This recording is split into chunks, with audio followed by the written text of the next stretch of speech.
Octopode Conjurer, and it loaded first time. It's like a miracle. Last time we saw this character, we were about to do the Iron City of this. We have to do this. We have to do Cocytus, and after that we have to do Tomb, and after that we're done. Something important that I might want to do is actually stop training all of that and train Necromancy so I can get Mummy Form. Mummy Form is a very important thing to have for Tomb. I think I have the spell already. I'm pretty sure I do. Where could the spell be? Maybe I've already learned it. Maybe I've already learned it. No?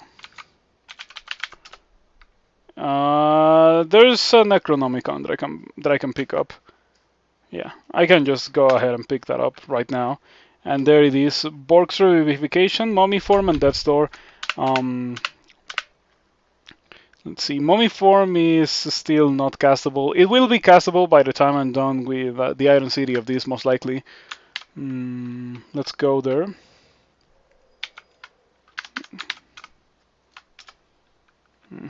Immediate 8 corrosion, because that's just how the Iron City of this goes. And you know how hells are. You do not take many fights here. You take as little fights as you can. I think it might not be a terrible idea for me to be wielding this. Yeah. Gonna carry around the Staff of Conjuration. Oh, also I should search for a Tower Shield. Like a good one. I guess I haven't found it. Did an entire cigarette. Even got an angel level. Still don't have a good still don't have a good Tower Shield. That's crazy. I got 27 shields and I still don't have a good Tower Shield. It is pretty insane sometimes how these things go. Okay. Iron Shot seems to be doing a pretty good job at killing these things. I think since I am marked, I think it might not be a terrible idea to just leave the level. I am going to do that. Gonna shatter a lot. Ancient Lich. Let's see. It says a 1% chance to petrify. Standing in the exit. I'm gonna cast Shatter. And again. And again.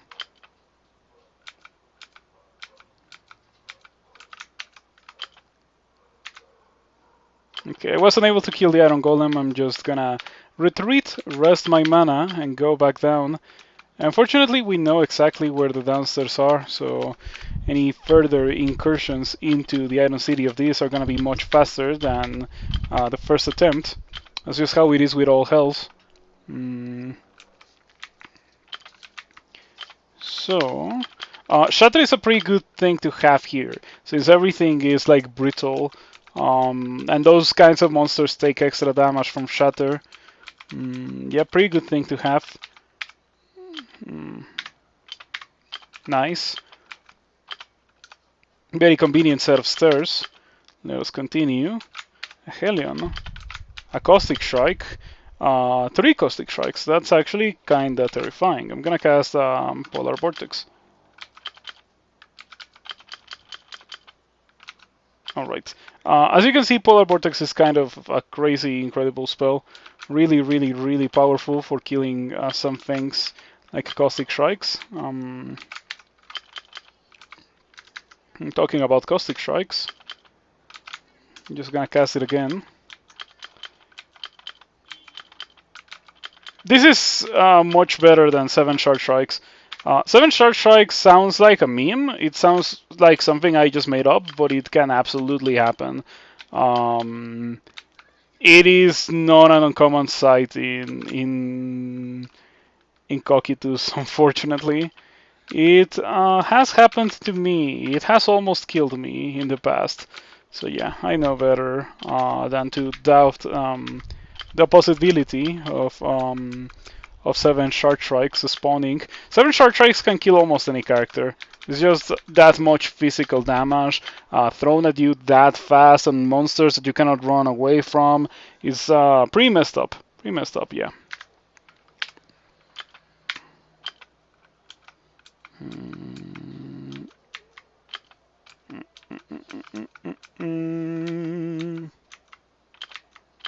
Okay, so far walking around casting Iron Shot has been very effective. It's a very good way to put it.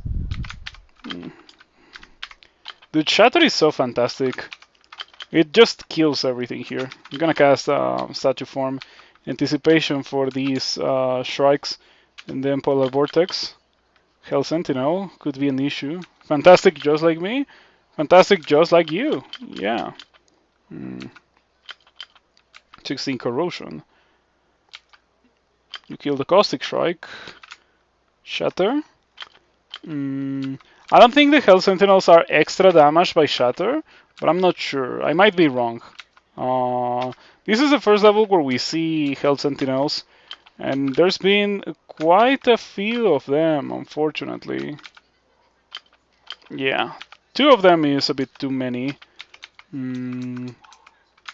Okay, with my decreasing intelligence, I can still cast everything without any complications. There was a malus from casting because I had a shield, but it's not an issue anymore since I already trained shields to 27. Yeah, 64 intelligence. I could even have more. It's just that I'm not wearing some intelligence items because they're kind of bad, like Majimbo.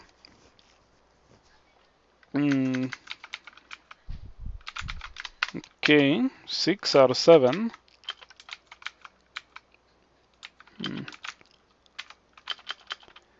Definitely a situation to be spamming Shatter on. Whenever I go into extended, like my extended characters will very frequently look very similar to this. It's just how I build them. They have Shatter and they have another level 9 spell. Dude, that's so many leeches. Did I open a door bolt or something? Because that kind of feels like I opened the door bolt. Okay. Just gonna Firestorm them.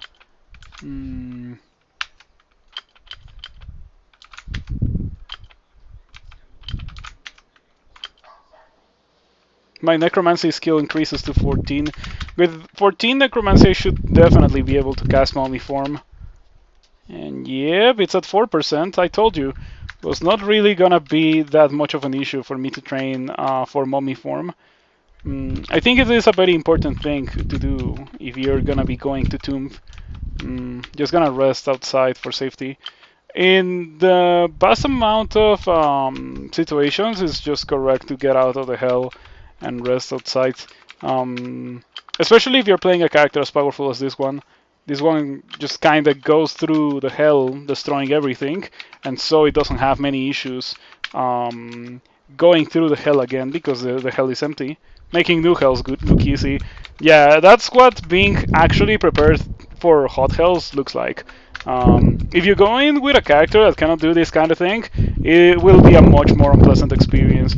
I feel like it's a pretty rough experience for melee characters nowadays. Like any character that doesn't have access to the tools that I have with this character is gonna be in for a very rough time. You wish the Hellbound boss trophies were more interesting? Me too. I legit think that, for example, the Sword of Serebov, if you're using swords, it should be your end game goal to get the Sword of Serebov. If you're using like a two-handed sword. And it should be legit the absolute ultimate best thing that you can get. Because of how impossible it is to get and how late into the game you get it and how unique it should be, considering how you get it and when you get it. It really, really should be much stronger than it is. Much more emblematic. Maybe like have like evocable Firestorm. How crazy does that sound? I feel like it would be very good. Dude, it really should be the case. Evocable Firestorm. I mean, imagine that. Imagine just playing like a long swords character and then getting to Serebov and killing Serebov and being like, oh man, I needed this to do Hells. And I needed this to do Tomb. Evocable Firestorm. Dude, it really should be the case. I am so infatuated with my own idea. I wonder how I could get that to be in the game. Um, Evocable Firestorm on set above sword. That scales with your long blades skill and your evocations, so you just don't wield it to evoke the Firestorm, and that's it. You actually need to be pretty good at using the sword to get good damage Firestorm. Mm. Melee of the Shining One can just spam angels and everything, but are angels good enough? They probably are. Like, I'm thinking about like Cerebov and Lomlobon. I don't think Angels can beat Cerebov and Lomlobon very well. Um, for health specifically, I think they can deal with everything. Maybe you just help them a bit against the Hell Lords, but the Hell Lords are not as explosive as the Pan Lords. Pan Lords have much more damaging spells and stuff. They're still pretty scary, however, for their own special reasons.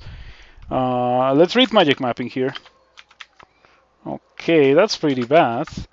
Gonna cast this Polar Vortex. That gets rid of the Caustic Strike like it's bother. It's pretty crazy. Just destroy the Caustic Strike. That spell is so good. This bolt is pretty bad if you find it before the 7th level. This is an ambush bolt with monsters, 4 quadrants. And yeah, it can be quite nasty. Hello, Hell Sentinel. Goodbye, Hell Sentinel. Hold on, let me shatter. Irradiate. Alright. Shatter. Polar Vortex. Polar Vortex is the way to go for the strikes. For the rest of these guys, Shatter is how we kill them. Most of them, if not all of them, just straight up die to a single Shatter. Hell Sentinels sometimes, well, often survive a single Shatter, but they die to the second one. I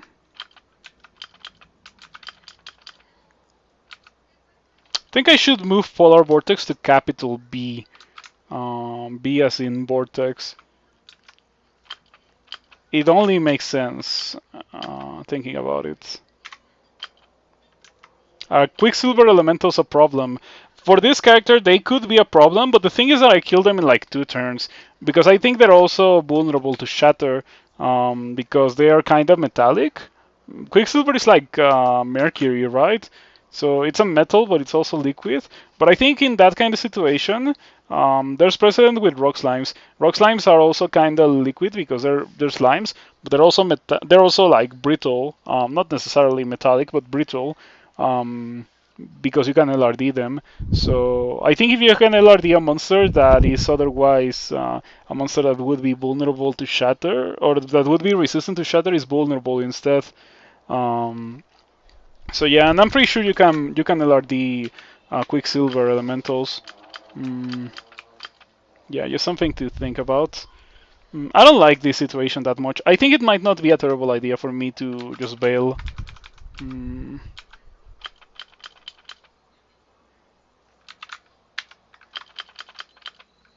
hmm, hmm, hmm, hmm. Indeed.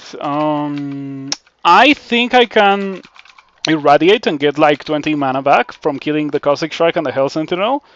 I think it's worth doing. Well, I didn't get 20 mana back, but I got enough mana back to um, cast Polar Vortex. Cast Polar Vortex, kill a couple of dudes. Oh, wait. Polar Vortex, then Attraction. Kill enough dudes, recast a statue form. Yeah, I think we have something here. How?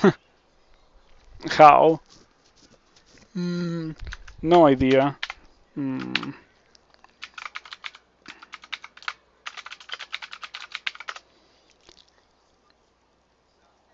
Mercurial Spirit. Shimmering body of liquid metal. Yeah. I wish it was a bit more obvious when you could LRD a monster. Like maybe have like an extended menu with things about the monsters, like monster is vulnerable to silver, monster is hated by a god, monster is affected by LRD, monster is affected by XYZ kind of things that are more esoteric than just normal resistances. I would like that. But anyway, Polar Vortex. We get Tormented. That's fine. You hear the wailing of the damned. What is that message? It's probably not a good message. Attraction.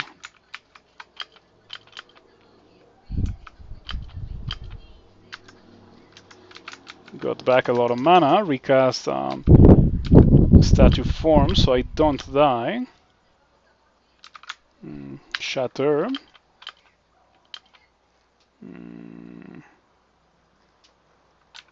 Shatter. You know, I thought that this was going very poorly, but I ended up not taking a lot of damage. Still, since I lost half my HP, I am just better off exiting, resting to full HP, and going back down again.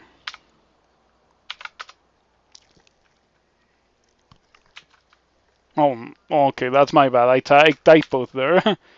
Let's go back down. All right. Yeah, people that say that they have issues with drain and stuff in Hells, it just means that they're not building their characters correctly to do this kind of thing. Because look at my character. Look at my character. I've done 3 Hells, and I'm full HP, full mana, or full HP, full mana, full stats. The only bad thing that I have on my character right now is, you know, the passive status effect from the Hell. So yeah, if you have issues with the effects from the Hell that you're in, it just means that your character was not ready to do extended. So yeah, I would say that the barrier of entry for extended went up with the rework of Hot Hells, but I wouldn't say that it's grindy or anything. Just means like if you feel like you need to grind, maybe you shouldn't have gone and done extended in the first place with that character. That's why I don't do extended very often, because of that kind of thing. I know better than to force extended on a character where I feel like I won't be able to do it, because I don't like losing characters that I've been playing with for multiple hours. It's like one of the worst things, one of the worst experiences when you felt like you were able to win the game, but you threw it away. Yeah, that's just the worst feeling in the world when it comes to this game. So I'm fighting literally the entirety of the floor. My wife still doesn't believe in me. Brain, thank you for the 10 months. I vastly appreciate it. Thank you for the continued support. I hope that you have enjoyed my streams in that time. Yeah, thank you for the 10 months. Thank you so much. Also good to see you around, and thank you for stopping by. We are still playing this Octopode, which is quite probably gonna end today. I still haven't found the Serpent of Hell, by the way. Still haven't seen it. Hello, Hell Sentinel. Statue form. A statue form might not be such a good thing for the Hell Sentinel, because it makes me 50% slow, but it doesn't make me 50% more resilient to damnation. So yeah, it might not be the correct thing to use against the Hell Sentinel. Okay. I kind of do want to shatter those guys, but I don't want to continue shattering there. Ooh, sweet. Haha. This is gonna be funny. This is where I am somewhat grateful for the fact that I have 20 stealth, by the way. Somewhat grateful. Let's take a look at my success rate for mummy form. It's 1%. That means it is time to train spellcasting, so I can actually play cast mummy form. Almost enough points to make me play a cat, but you wouldn't do that. Thank you for abstaining from doing that. I appreciate that as well. Mm, okay, Dispater. I didn't want to fight you yet, so if you would make me the favor to not notice me, I would appreciate that. Oh, that's a pretty good ring. Yeah, the double willpower is quite nice. I don't think I need it, but it is pretty good regardless. I don't have to fight the Spater. The rune is not within my vicinity. So I kind of do have to fight the Spater, but I don't want to do it right now. I'm just gonna re-teleport. I'm gonna step down and see if I can ninja the rune. Ah, there it is. Okay, I'm just gonna pull the rune, pick it up, and see you around. Yep, no need to fight the Spater. Normal old staff. It is staff of battle. Yeah, it is still the staff of battle. Normal staves don't exist. They don't generate. Mm,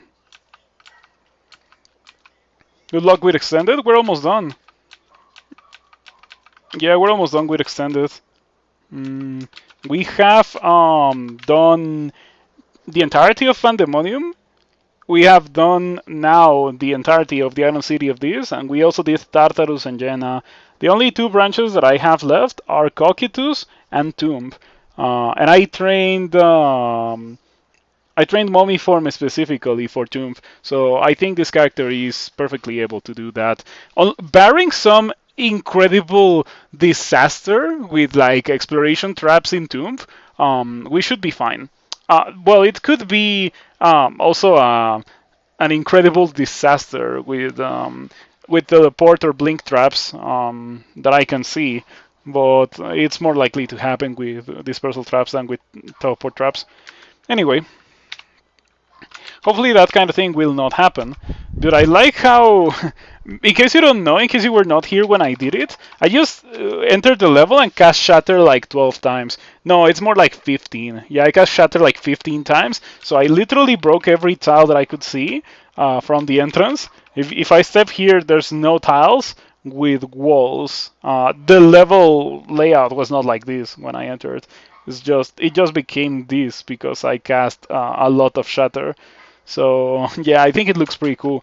And then I abstained from shattering the rest of the levels so I could retain the aesthetic of just like a huge square in the middle. Um,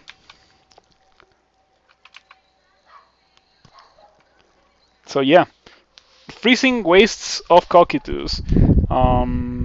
I got drained a bit right at the end, but like still my stats are very healthy and the drain will go away pretty much next fight. Um, Need to get to 24 spellcasting to be able to learn Mummy Form. Yeah, so we should get it by the time we're done with Cocytus. And then after that, we are just good to go. Dude, this character is so powerful. Okay, 4 Shard Strikes. I have Ignition for that. Okay, I think I'm gonna cast Polar Vortex. Then Ignition. And then Irradiate. And since I have the stairs right here, might as well take them. Got drained a bit. It's completely fine. Wendigo. From here, there's like one dude that's super messed up and dangerous, right? Wendigos used to be much scarier. Yeah, their Zerg Fall used to deal like 3 dice of 40. Or something insane like that. And then it got nerfed. Now it only deals 3 dice of 28. The Stunning Burst is actually quite bad, because it can still paralyze me regardless of my resistance. Of which I have a lot of, by the way. Have a lot of resistance. So, yeah, Wendigos are still very scary. Wow, no armor class. I'm an Octopode. All the armor class that I have it in statue form. As you can see right now, I have 38 armor class. But if I lose a statue form, I go down to 5 because I am using 2 sources of armor class from rings. I'm not sure. Not sure. I mean, I have this ring for sure. And the kite shield doesn't give me armor class, does it? No, it doesn't.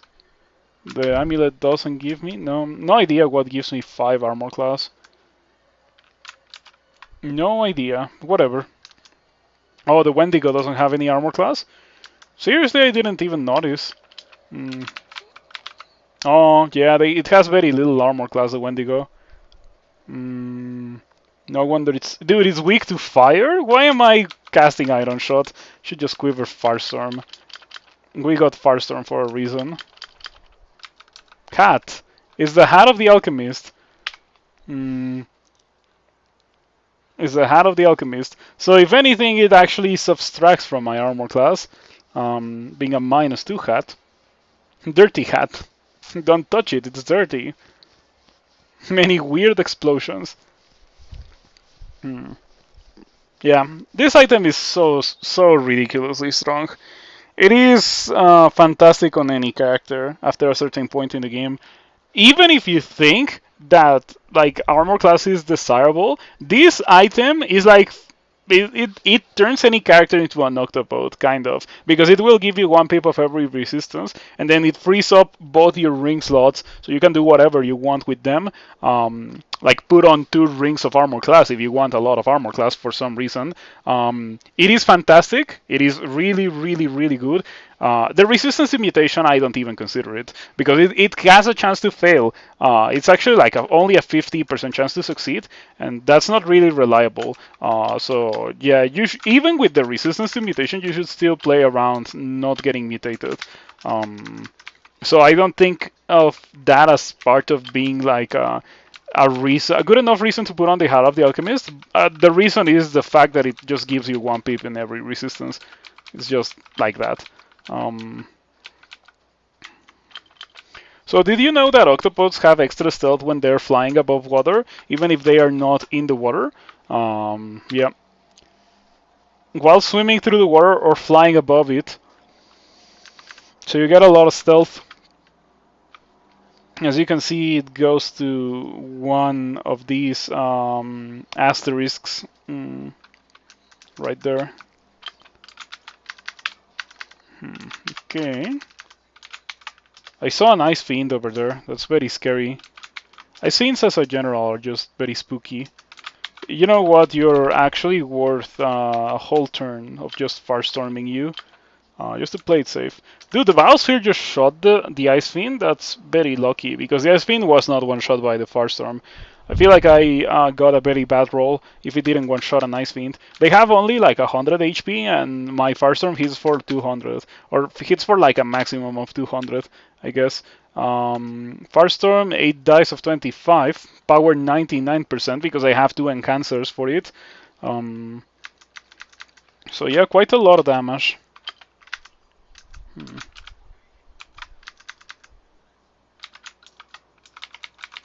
Firestorm the Ice Fiend, and now it actually got one shot. This place has a lot of simulacra, but I feel like simulacra, even high-level simulacra like Shark Strikes and Juggernauts and Caustic Strikes, not even that dangerous at this point in the game anymore. I feel like the real dangers are things like the Shark Strikes, like the real Shark Strikes. Those ones are definitely quite scary.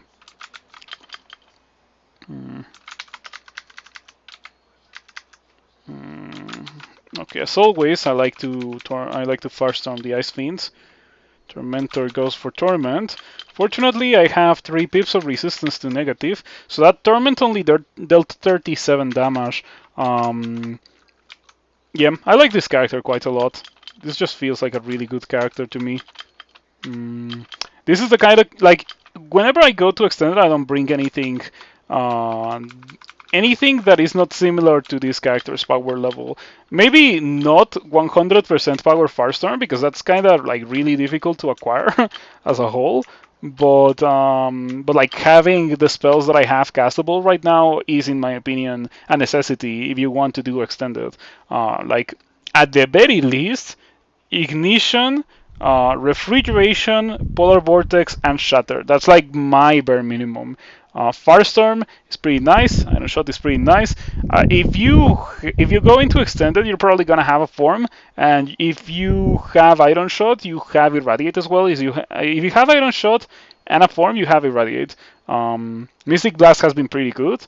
I wouldn't say that it's a necessity, but it's been pretty good. A port has been priceless. I've already used it against Ereshkigal. I used it against Cerebov, I think. I'm not sure. No, I didn't use it against Cerebov. I used it against Ereshkigal and I used it against Dispater. So yeah, pretty good thing.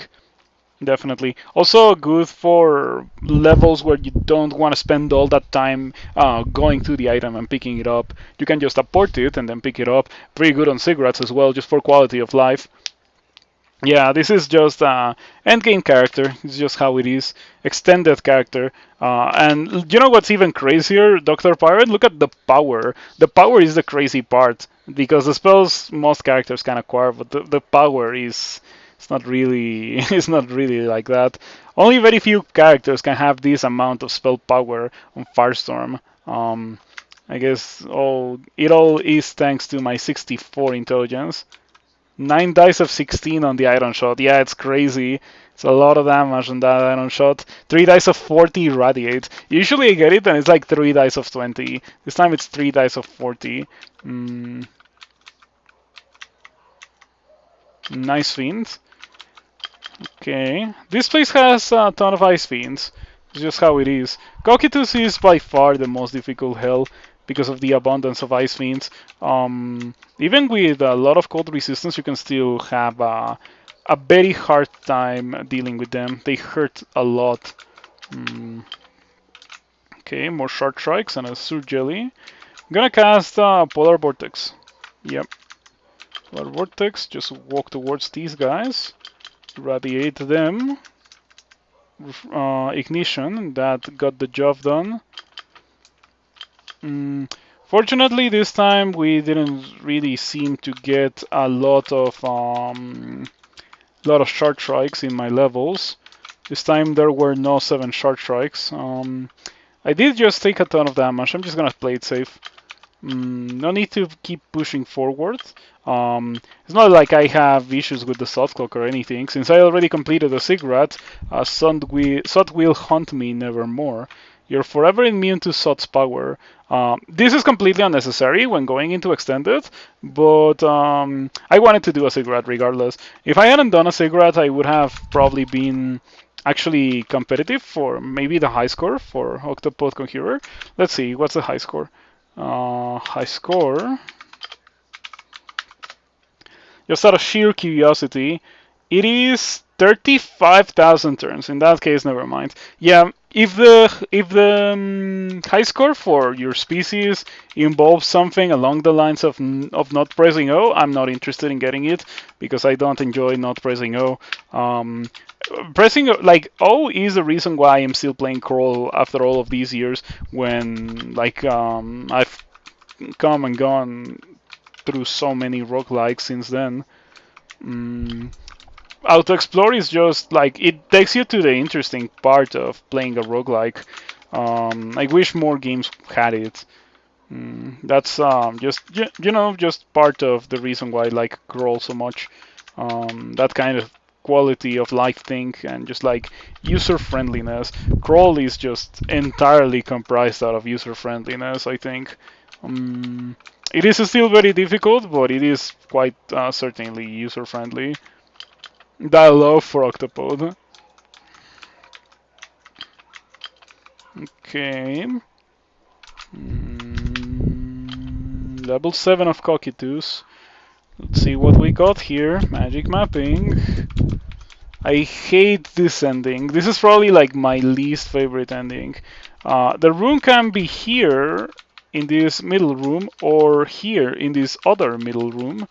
It is definitely pretty bad because in the middle there's like a bunch of dudes.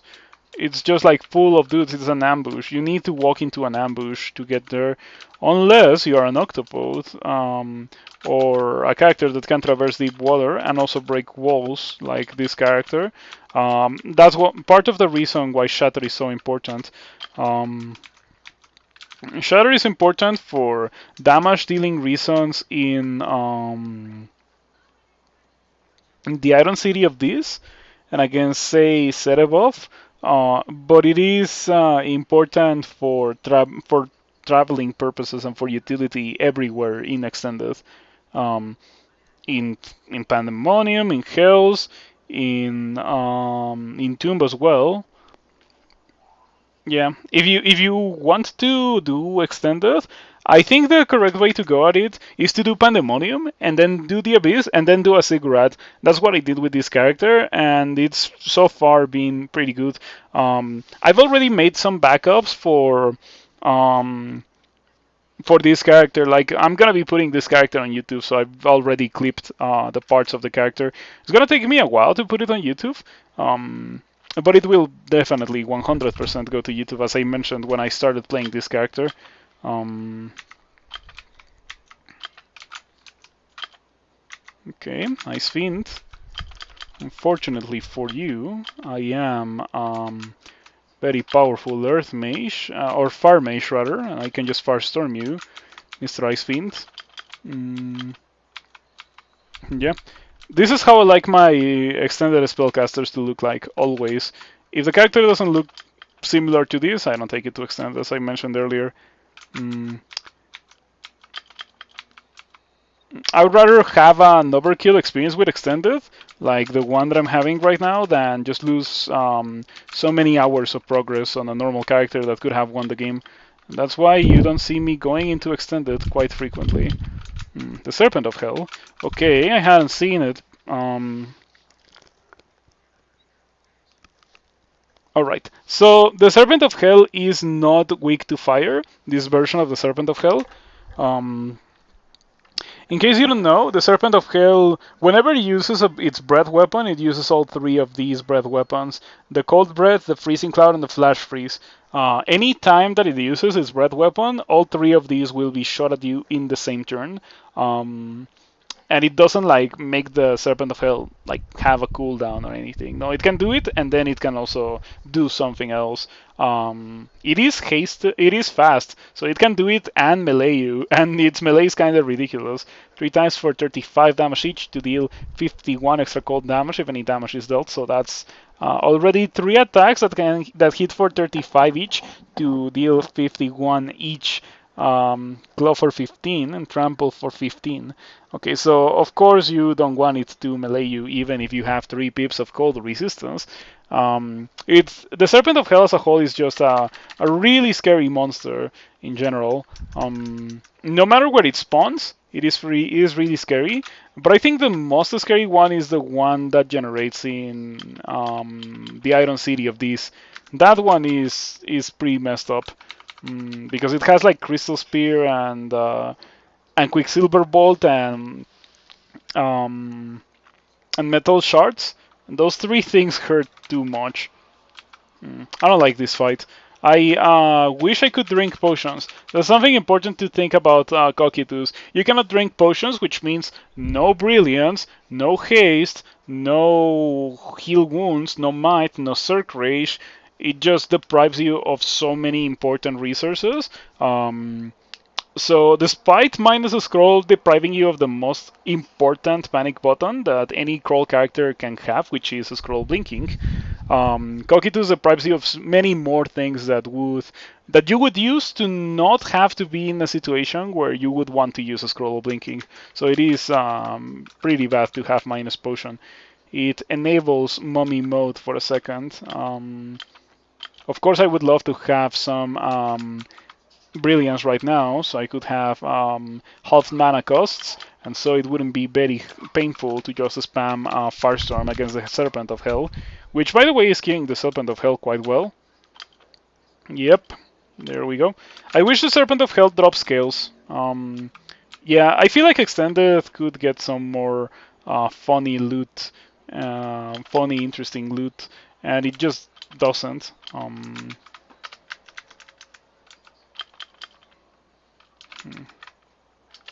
Okay, this might be like a net hack reflex. But any time that I'm fighting over water, I'm like, maybe I shouldn't be fighting over water. But like being an octopode, that's definitely not an issue. Not only that, but I'm also flying, so even if I was not an octopode, that would still not be an issue. That's fine. Not like I can drink potions anyway. Mm.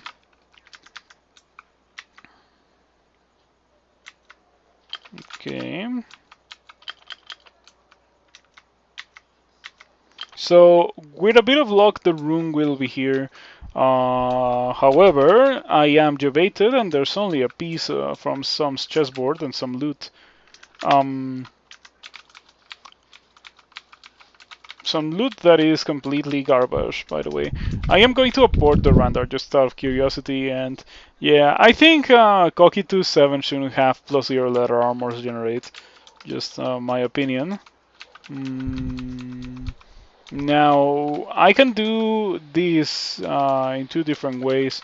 I can go around here and just get into here, or maybe here and just like go through here, shatter here, maybe steal a rune like that, or I can do the same thing that I did to get into this part of the level, just shatter here and go through here. I don't know which one of those two might be the best way to go. I think I'm gonna go around the level. Nice. I didn't know that there was loot here. Not that it particularly matters, of course, because at this point in the game, gold is pretty worthless. I feel like as as a Star Polemic mentioned earlier, the trophies that you get for killing the Panlords and the Hellords should be more interesting and appealing to players. I feel like the only one that's actually like really good is the Staff of Despater, and that is very severely limited by the fact that it costs a ton of HP to use it. And of course, HP is a very precious resource that you don't want to be wasting. If you can avoid to do that, you can avoid that. So yeah, in my opinion, it should just be an experience evocable that shoots damnation. Of course, maybe have a couple of charges. Oh, I just took 28. Okay, I'm just gonna cast Statue Form, Ignition, destroys the Kraken. Ignition is really good at killing Krakens. Okay, probably shoot Firestorm immediately to get rid of the Wendigo. I wish I was at higher HP. This is rock, so I can just dig a hole and just rest here to full HP. As you can see, it's not really that much of an issue. I don't have regen. Keep that in mind. So it's not like I am. It's not like I am regening super fast. So yeah, hell is really not an issue in my opinion, as long as you build your character properly.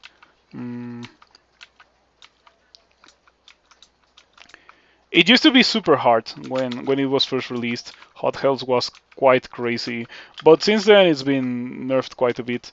You know how that the same thing happened with Hot Hells as it happened to me with Attacks of Opportunity, or as it has happened to me so far with Attacks of Opportunity, where I'm like, oh man, that's kind of crazy, and I don't think that's gonna be releasing into stable. I think I said that about Hells. I said that I didn't think that it was going to be releasing into stable, but if it did, well,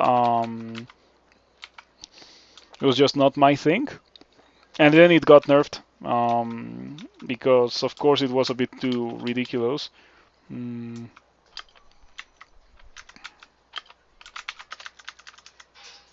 Okay.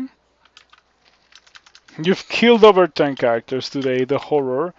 It happens sometimes.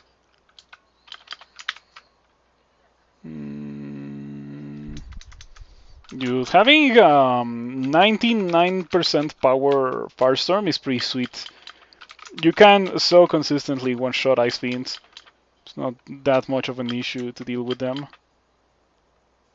Octopode doesn't like Steam? I don't know. I feel like it's very hard to Steam this Octopode, considering that I have 3 pips of fire resistance. Oh, I know where the armor class comes from. Aha, it's this mutation that I got the iridescent scales. Okay, that explains everything.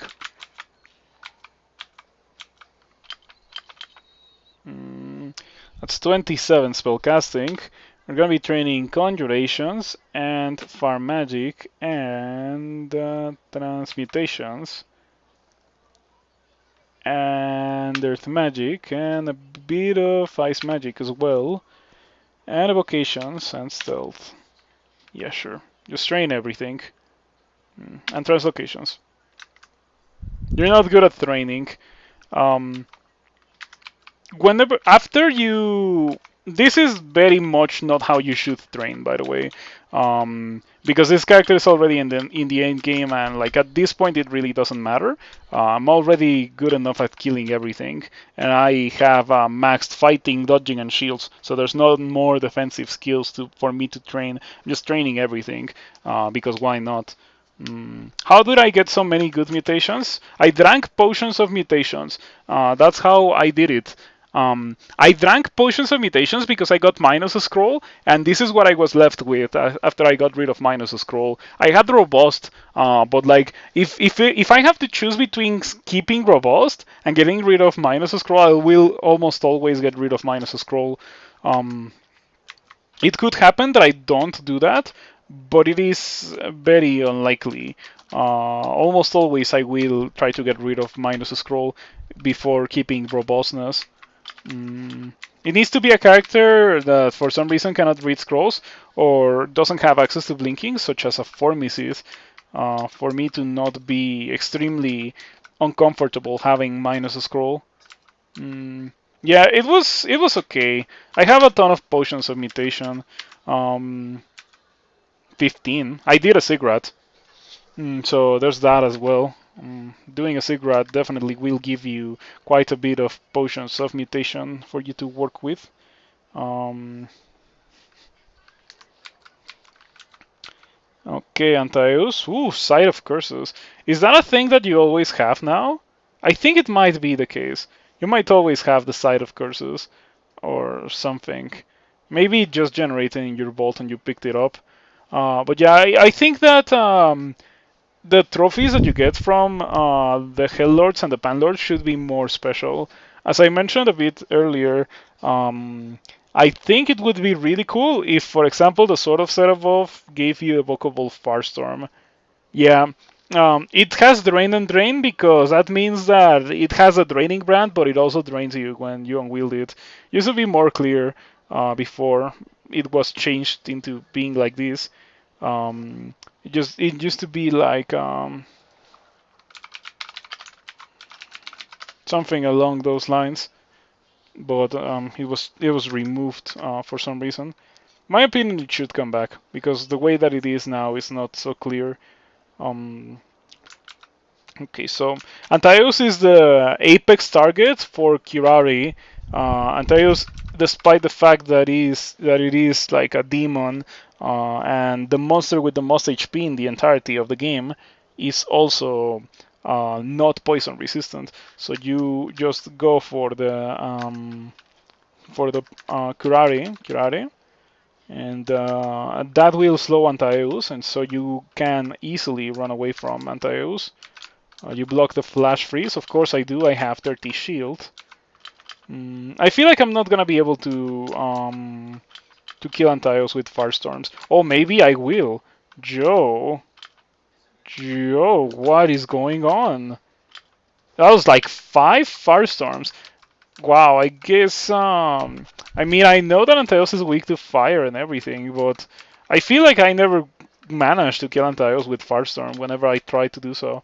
Or maybe what happened is that I haven't tried to kill Antaeus with Firestorm in a while, because I almost never get Firestorm because it's so expensive to get.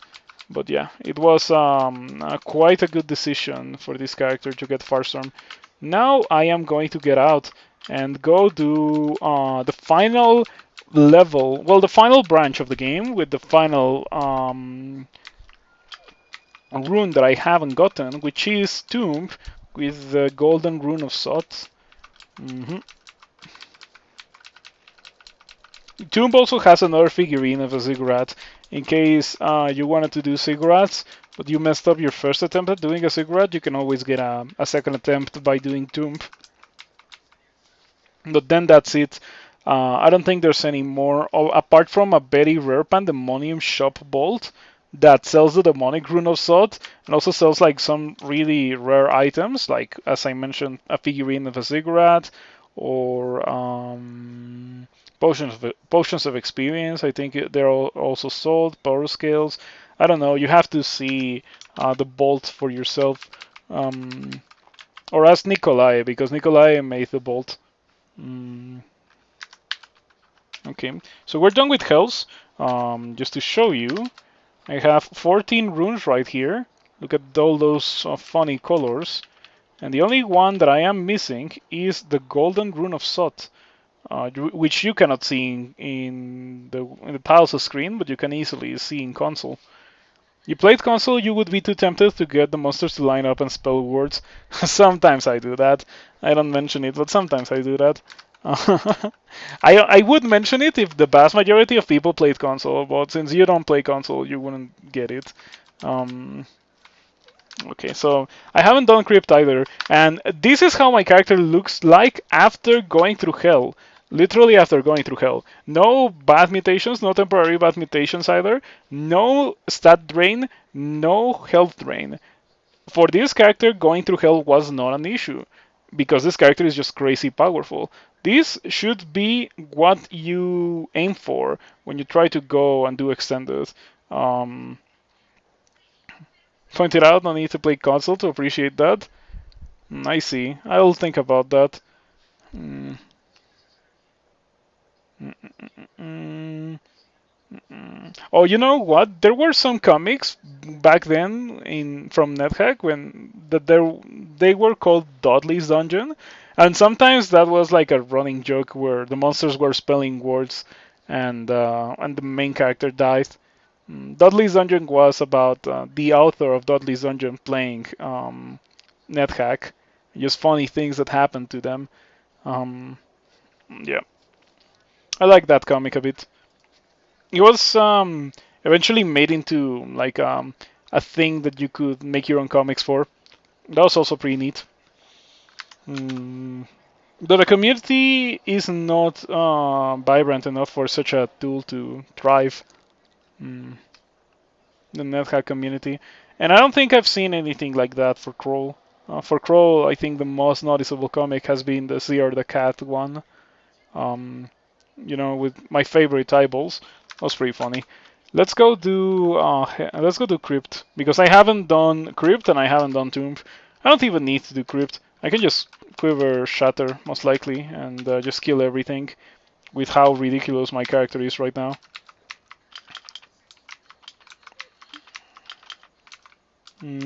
I'm glad that Shatter no longer breaks potions on the floor because it used to do that. In case you didn't know. Oh wow, that vampire was like almost completely unfazed by my Shatter. Um, the immunities that some monsters get to Shatter are pretty ridiculous. Mm. I haven't learned Mummy form. I really should just do that right now.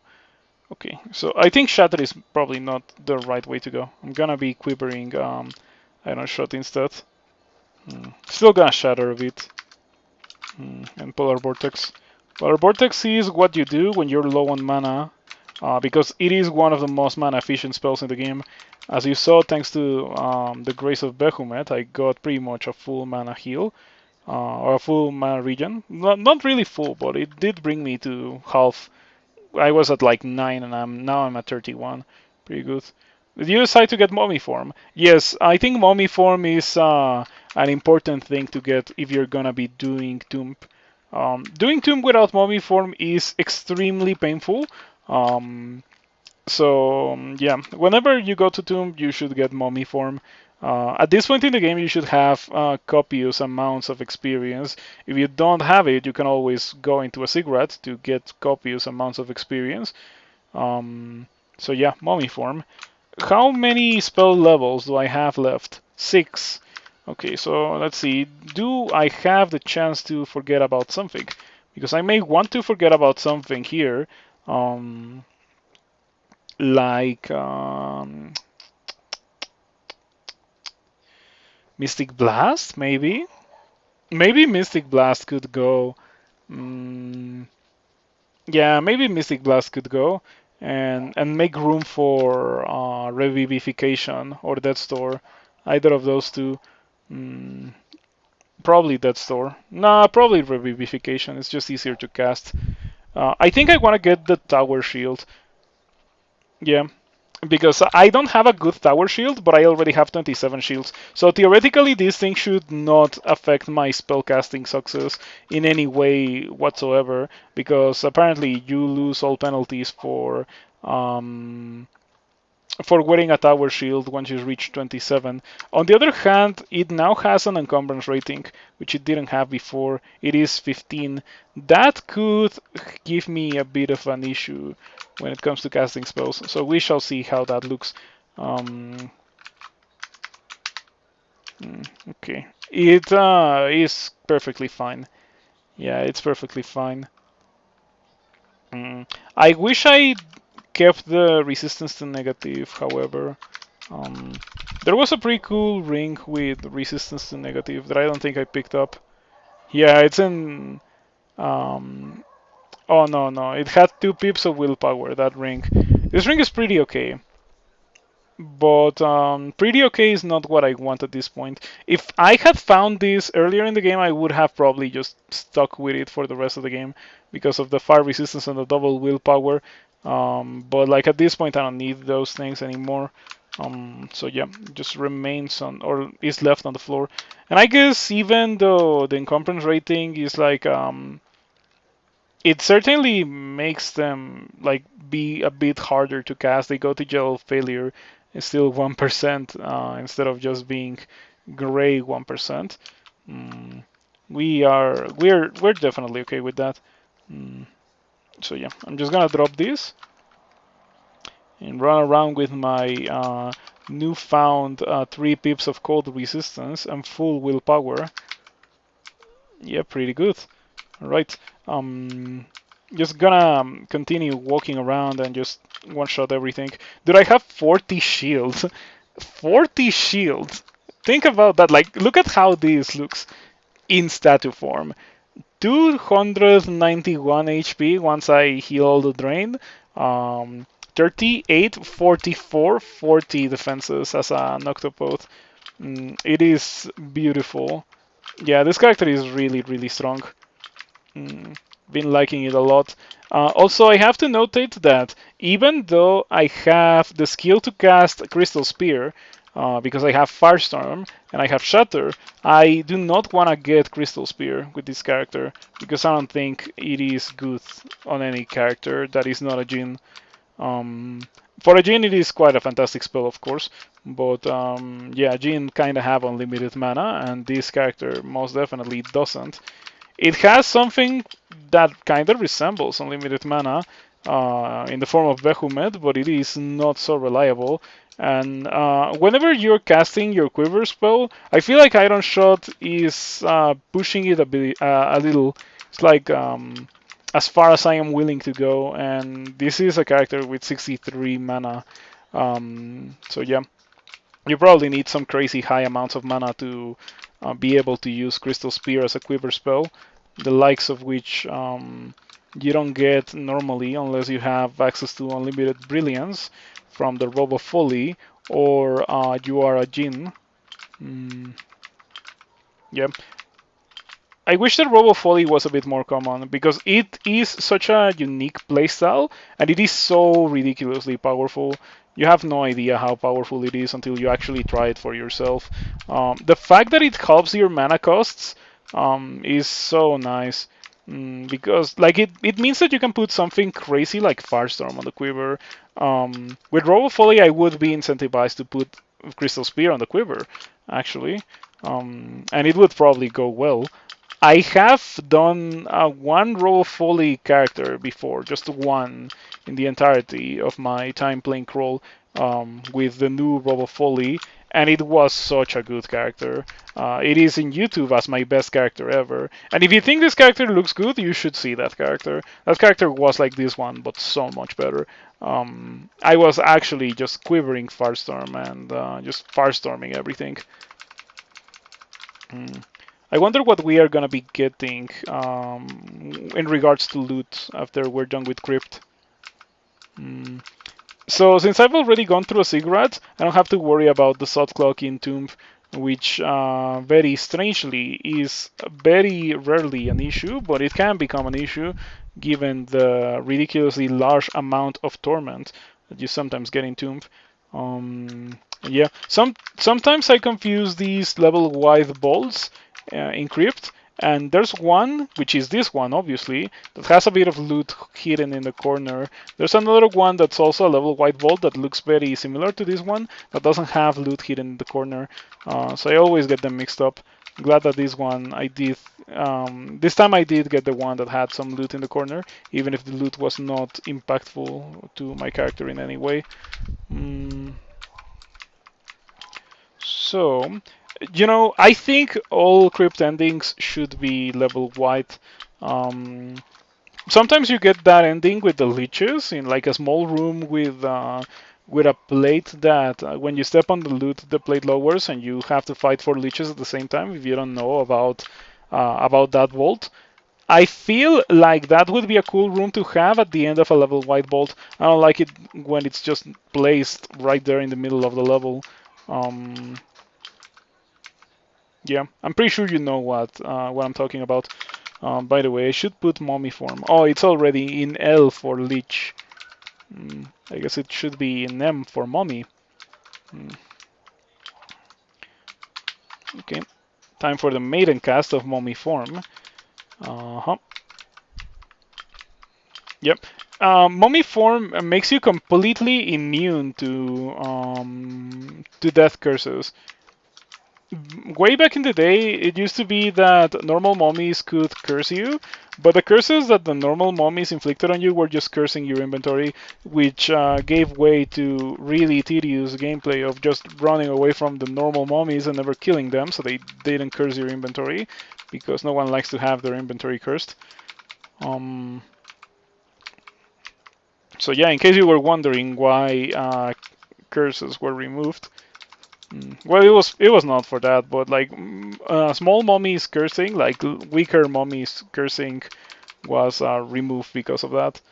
I'm very glad for that change because it was super annoying. Okay, you don't have to fear a Dread Leech. 2 iron shots just does the job. It's crazy how powerful this spell is. I wonder how Crystal Spear looks. I have Crystal Spear. It should be somewhere around here. Oh, right there, right there. Okay, the Scribe, not that one. 10 dice of 19. That's quite a lot of damage, actually. But it has less range than Iron Shot. I think it has a bit more accuracy than Iron Shot. It certainly does, but the less range kind of ruins it. It's 9 dice of 16 versus 10 dice of 19. It is Crystal Spear definitely deals more, but I don't think it's worth it. Even on this character that could cast it with no complications, I still don't think it's worth it. Just go figure that one out. It would be a different story if it couldn't miss. Maybe I'm asking for too much, but I don't think I am, considering it's a level 8 2 school spell. Like, that should legit be incredible because of the high cost, extremely high cost of level 8 2 schools. For that same cost, I can get Polar Vortex, and Polar Vortex is a good spell. So yeah, something to think about. I don't know if I've mentioned it before, how like bad it is cost-wise to cast Crystal Spear. Yeah, I don't think that any liches stand a chance against my 40 shield. Yeah, I'm probably never gonna get hit by an Orb of Destruction. Mana regen, drain. Ooh, that's interesting. My current amulet is trash in comparison, right? Like 2 intelligence, 5 dexterity versus 2 pips of cold resistance. You know what? It is good, but it is not something that I care about because I don't need the cold resistance. So yeah, I'm just gonna leave it on the floor. If it had only come to me earlier in the game when I actually cared about cold resistance. Mm, so yeah, still walking around with a normal 6 intelligence ring that could easily be upgraded. Also, that ring of blink, fire resistance, and stealth, that can also be replaced. I have blink already, and I don't think I have to fear silence in Tomb. Tomb is not a place where you will get silenced. I feel like it would be interesting if maybe a mummy death curse could silence you. But mummy death curses are bad enough already. So yeah. Alright, time for the final challenge, which is not gonna be that challenging because I like it when my characters don't have to be ridiculously terrified of death when they go to Tomb. But here we go. Alright, now first thing on our list is read magic mapping. Hmm. Okay, this is not the normal stairs that you're intended to take to the next level. We're not gonna be taking those. These are not the stairs that I want to take. These are the stairs that I want to take. So yeah, when you go up from Tomb 2 into the ring in Tomb 1, you would normally land somewhere around here, and then you would need to make your way out of this vault to get here, because that's just how Tomb is. So I know almost for sure that these are the stairs that I want to take to skip the ambush in Tomb 2. Yet again, a big part of why I always get statue form before doing extended is because it allows me to do that and not have to worry too much about the ambush in Tomb 2, which I have never like fought seriously. I always go out of my way to not have to fight that. It is quite nasty, the ambush in Tomb 2. It's just a lot of mummies that summon a lot of things that are just all all right there. And you're like surrounded in the middle of a level, open arena.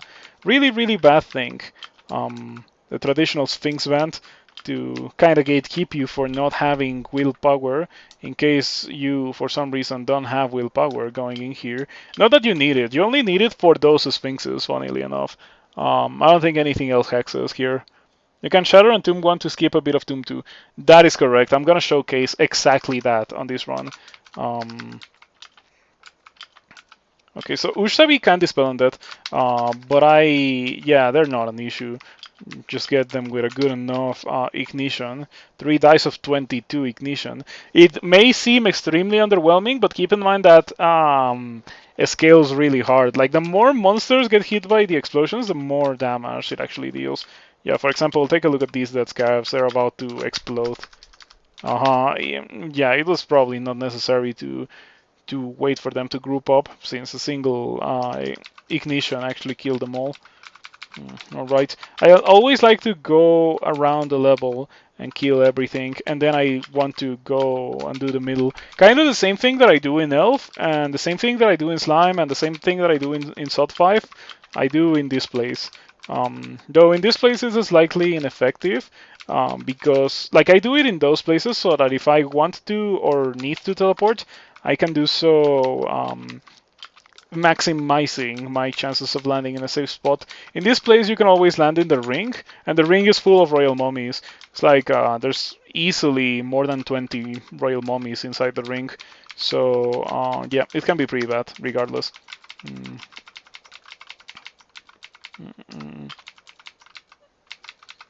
If you don't know, Mummy or Toombi is so nasty.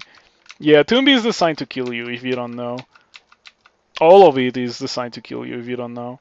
The mummies, the death curses, the layout, the fact that there's only the nastiest part about Tomb, and like Tomb is very hostile to not knowing. These are super bad. If you take them and you don't realize that they're one way, You are probably gonna die because you're gonna panic and you're not gonna think about reading Teleport in Tomb 2 if you do it the normal way, but I fortunately don't have that issue. Um, hmm.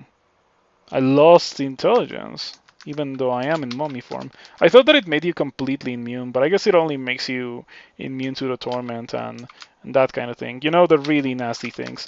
Mm, so it is completely fine. I kind of want to shatter, but I feel like I might get into a lot of trouble if I shatter here, so I'm just gonna Polar Vortex. The Royal Mummies are very scary if you're not in mummy form.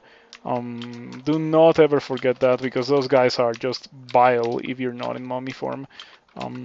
If you're in mummy form, however, they're not so bad.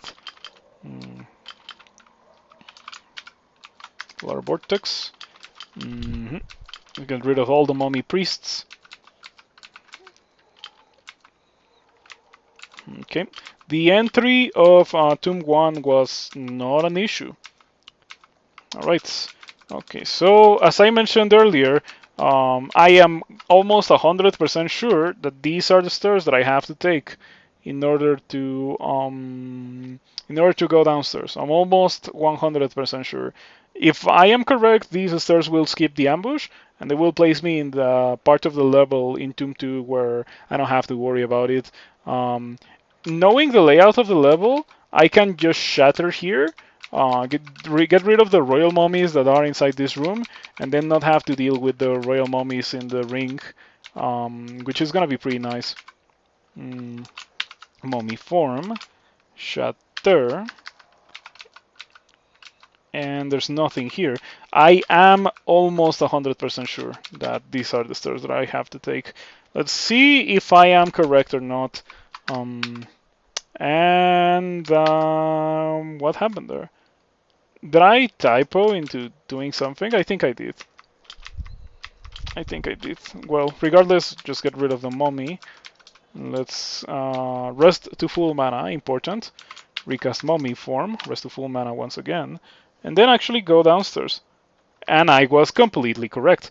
Now I'm gonna read magic mapping so you can see what I skipped. Normally you land right here in the middle, and you don't immediately see all the ambush. You're like, oh well, there's like just a couple of guardian mummies walking towards me, and then you start fighting them, and then you make a lot of noise while you're fighting them, and then the royal mummies start appearing from all sides, and then you realize how bad that is, and you don't see an exit because that's how Tomb is. The exit is randomized in like a part of the level. You don't know where it is unless you read magic mapping. In this case, the exit is right here. Normally, what you're supposed to do is after you survive the ambush somehow, you're meant to go into this ring and then go up. You go into the ring and then go up, and then you go through the other ring in Tomb 1 and then go down, and going down would place you where I am right now. So that's all that I skipped by doing that. I skipped like 60% of Tomb. The entirety of Tomb, I skipped like almost all of it. That's how they got you. Yeah, this place is so hostile if you don't know. But if you know, it can be still pretty hostile. That's why I like to get mummy form. Um, but yeah, this allowed me to skip so much of Tomb. The really messed up part of Tomb. Tomb 3 is almost unavoidable. You will pretty much always have to do it, but it is not that bad. Also, I think this part is completely sealed off from that part. So even though I'm marked, all these monsters in the ambush literally cannot reach me. So as long as I don't break the door or the walls with shatter, which I have done in the past and has been pretty bad, I am completely fine. We still have Tomb 3. We still haven't seen Hostel yet. Yeah, Tomb 3 is quite nice indeed. So yeah, there's two downstairs, but it really doesn't matter. It legit makes no difference, the two downstairs. You're gonna land pretty much in the same spot, and you're also gonna have issues going upstairs because of the nature of Tomb. Quite a nasty place. Okay. Let's see. This is terrifying immediately. This is absolutely horrendous to see. one of the worst things that I could see. In fact, it is so threatening to my character that I want to Firestorm that immediately to prevent those guys from stepping there and marking me, even though that probably woke up the entirety of the level regardless. But at least I'm not marked. So let me read another magic mapping. Um, this is Tomb 3. Um, this is one of the many layouts that you can get for Tomb 3. These rooms are full of loot. One room is almost fully, like entirely full of gold. The other one is full of loot and has a figurine of a ziggurat. I think the rune is right here.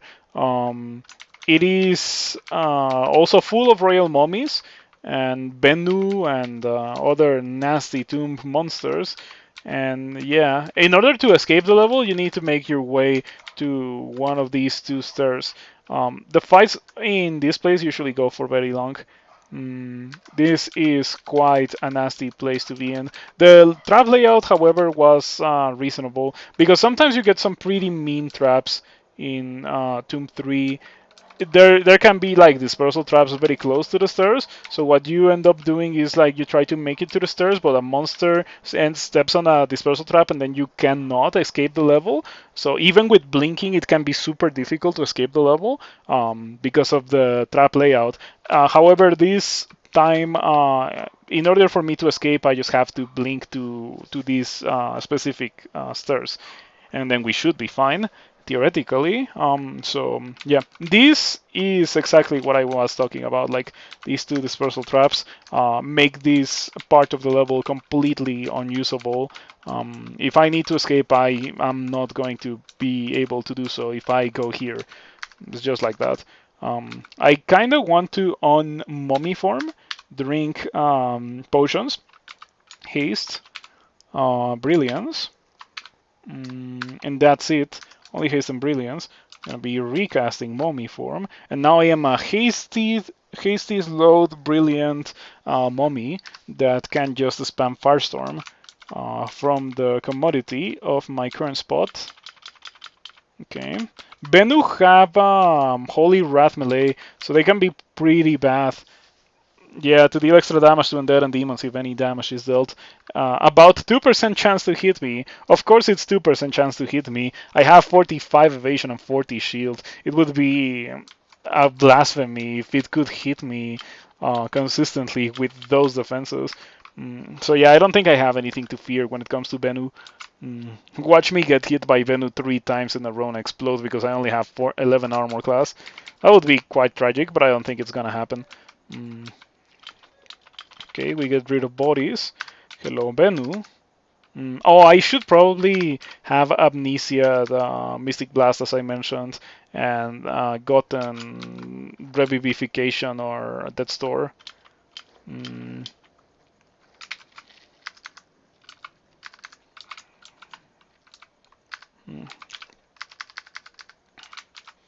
Okay, Mystic Blast was pretty good there. Pushed the Venom away so I could Firestorm it. They are immune to fire, so that's why it's taking forever for me to kill them with Firestorm. I could cast like Polar Vortex or something, but I would like to not be next to a wall in order to cast Polar Vortex. I think it lasts for less time or something weird like that. Yeah, I'm just okay casting Firestorm. The Brilliance is helping a lot because it halves the mana cost of the Firestorm. It also puts me at 100% power. Not that it matters, it actually doesn't even increase the damage, but it is nice to go from 99% power to 100% power. 2% chance to become Horchata. That could definitely be the case. It wouldn't one-shot me, but it could hurt a lot. And it needs to happen multiple times in a row in like the same turn for it to actually be super threatening to my character. But yeah, thanks to Mummy Form plus Firestorm, we are really not running into any issues in this place, which is exactly what I was going for. This is how characters that go into Extended should look like, in my opinion. I will not settle for less than that, pretty much. Okay. Turns out that 8 dice of 25 Firestorm is pretty good at dealing with these mummies. I am very consistently two-shotting them. Yep. This is, I would say, easier than a mommy cigarette floor. But now that I mention it, there's a lot of similarities between Tomb 3 and just like a normal mommy cigarette floor. You're still thrown in a situation where it's very difficult for you to escape against a million monsters that are gonna be coming pretty much straight towards you. A million extremely dangerous monsters. Important to reiterate. Yeah, those guys can be pretty nasty. Hmm, okay. So far it's been going well. Um, I have the situation completely under control because my damage is like the most ridiculous thing ever. But I feel like I got pretty lucky with the trap layout. It could have been bad if I had gotten marked before. I did get marked, but like I am completely under control now. Didn't run out of mana, didn't really lose a lot of HP. It's just I'm completely fine, and that's thanks to being in mommy form. If I was not in mommy form, I would have gotten in trouble. Even like I could have done the same thing that I did, not being in mommy form, and I probably would have died or been at dire risk of dying, um, just because of the nature of this place. Mm, so yeah, Tomb can be very nasty indeed. And we get the rune. Game's too easy. Some even harder runes. No, it's just that I over prepared and I just like it's just how it is. Um, I mentioned that I don't go for extended unless I have a character that I know is not gonna be at a huge risk of dying in extended. Let me pick up my figurine of a ziggurat. I earned that. I earned that. Another manual of long blades. Unfortunately, I don't think I care. Another manual of translocations. That's all the runes. Yes, that's 15 out of 15. In fact, you get a special message when you pick up 15 runes. Let's see, where's the message?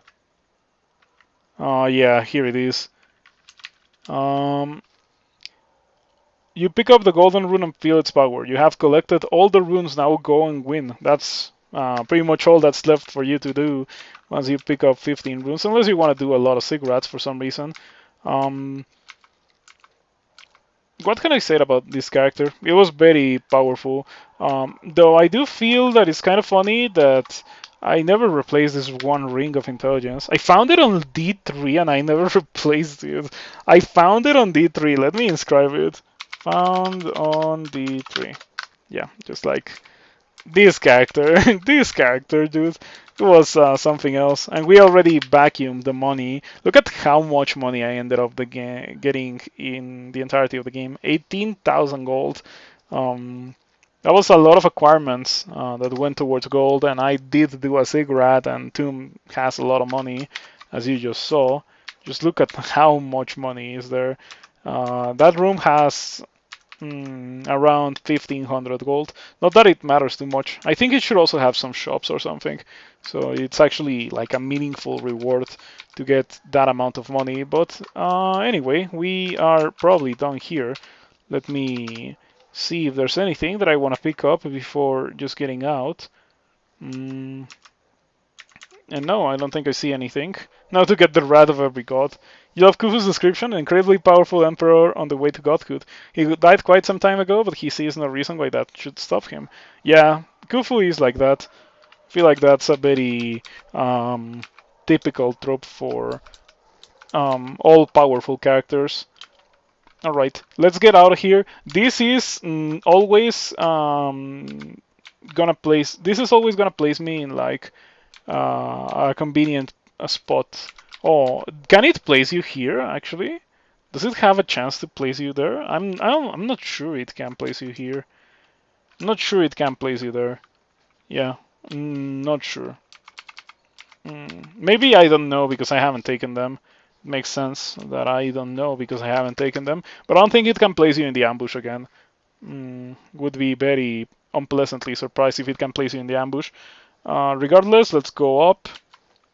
And yeah, this is not the ambush, but of course this is some something that I maybe should have cleared before going down. Not that there was much of an issue, of course. We're completely fine here. My terminal is doing something weird. Yeah. Whenever I give a command to walk, I don't know if you can see it, but sometimes there's like a green square blinking in my terminal. It is an ambush, but not the ambush. Yeah, we doing what I did. I was able to skip the ambush. This is not a 100% consistent way to skip the ambush. It sometimes doesn't work. It really does depend on your stair layout. Yeah, it depends on your stair layout quite a lot.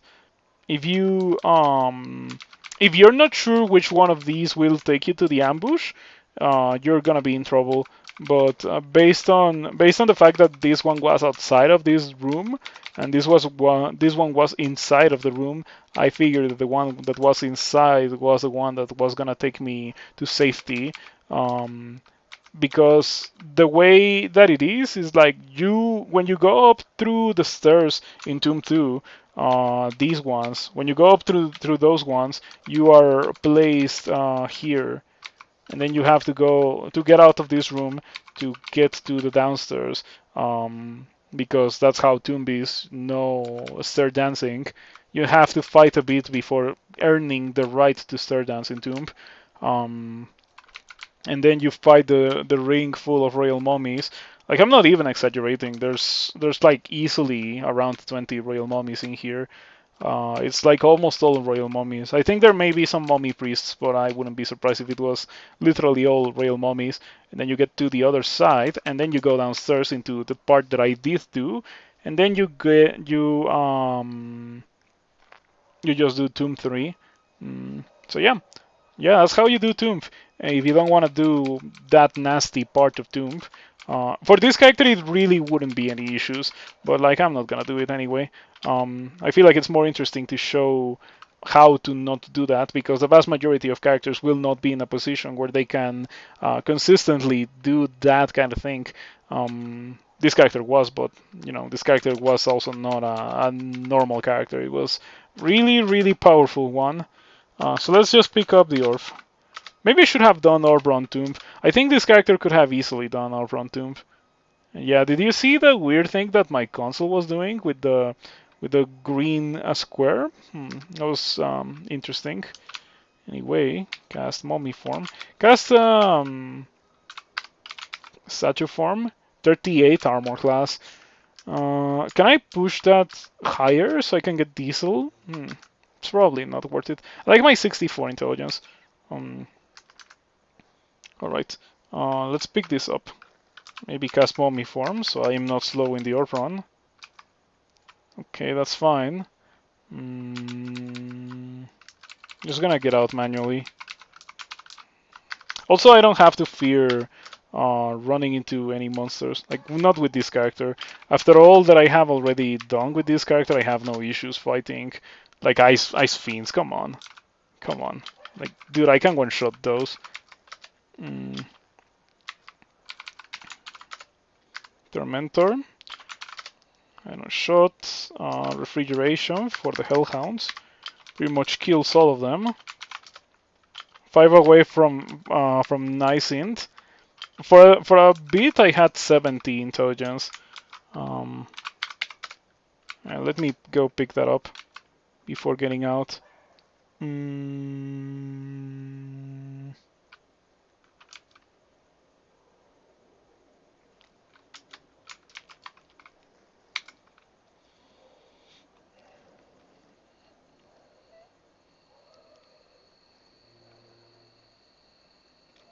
Thinking about what I should do.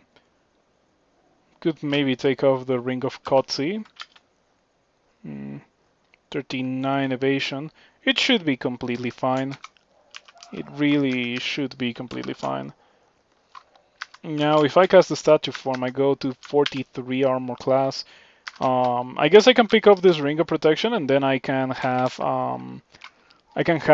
diesel stats on this character. Okay, I guess I'll drop something. Magic mapping can definitely go away. So out of curiosity, which character would you like me to play next? Yeah, taking suggestions. That looks pretty good. That looks quite good indeed. 47, 38, 38. 19 armor class in mommy form. This character is pretty unreal. 66 intelligence. Earth Elementalist of Dithmenos? I can definitely do that. It's funny because you're suggesting me things that I have already played before, and I'm pretty sure that I have on YouTube.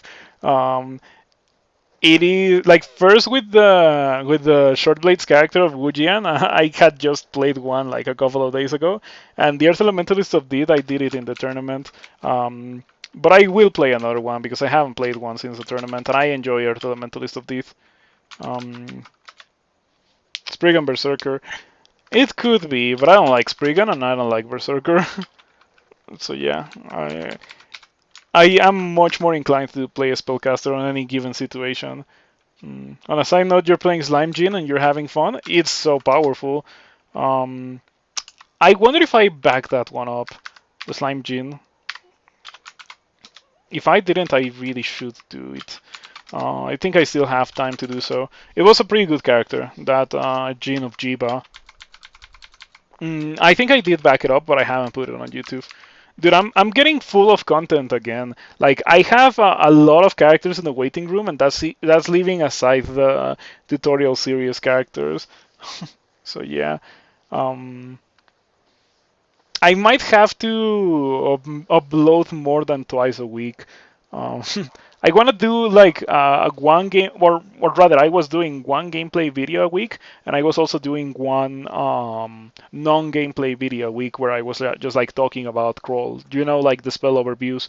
After I'm done with the spell school overviews, I think I would like to maybe refresh the tier lists and actually do a background tier list. Hopefully by then, by the time I'm done with the spell schools overviews, the necromancy rework will already be online, and I'll be able to do a background tier list where necromancer is not just completely shafted. Um, we are going to be going to D0, of course, because we pretty much won the game already. Just go complete rando. It's not a safe thing to do while streaking. Could do it, but I don't know. Yeah. Okay, 47, 38, 38 with 66 intelligence. Dude, what is this character? This doesn't look like an Octopode. I'm just gonna put it out there. This doesn't look like an Octopode. 47, 38 or 38.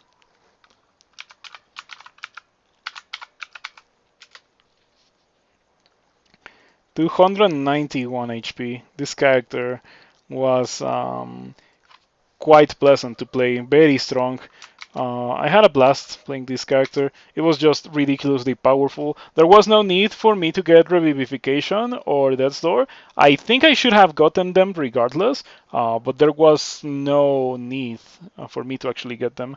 Mm, so yeah, pretty good character. Pretty OP, like an Octopode indeed. That's just how what happens when you get an Octopode to the end game. It's just how it is. They're that powerful. If you actually get to the point where you start seeing a bunch of rings, you just get so much stats. This character was super blessed from the very beginning, because I just survived in a situation where I shouldn't have survived in the very beginning, and then I started finding crazy loot for this character. Like I found so many rings, dude. I have a ring that I found on D3, still equipped. This ring of intelligence was found on D3. Um, this ring of intelligence right here was found on D3. Um, so yeah, that's how crazy the loot was for this character. Even from D3, I still had a pretty good stat ring. I can even go up to 70 intelligence. Hmm.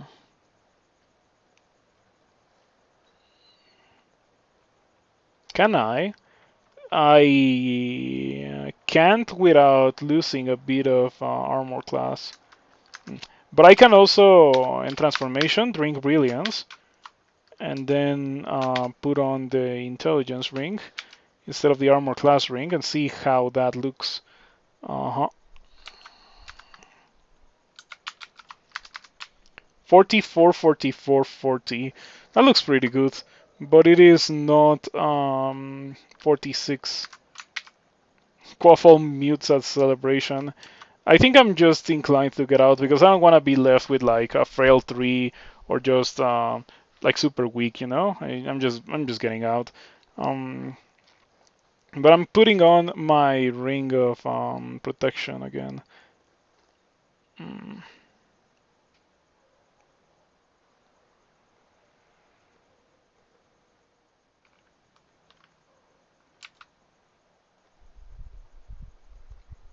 48, 44, 40 with 64 intelligence. That doesn't look bad at all. I like this. This is definitely better than 47, 38, 38. And I do not lose that much intelligence.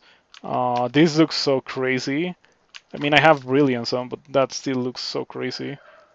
Yeah, okay. Octopode Juggernaut getting out of the dungeon with 7 intelligence. Let's go. Or 7 strength, sorry. Alright.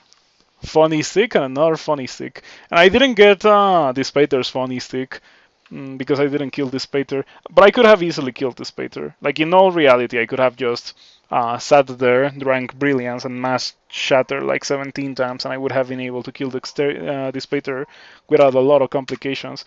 For Ereshkigal, it would have been a slightly trickier. But yeah, this character was just something else. Very powerful, very powerful. It is pleasant to play an Octopode when they get going like that, but the thing is that they have such a weak early game. It would have been as easy as me dying to that Orc Wizard with the +4 dagger of Venom that I found on like D3 that almost killed me at the very start of this run. Fortunately, it did not happen, and we got to see one of my strongest characters that I've played on stream. Very good character, very good character. Anyway, let's play.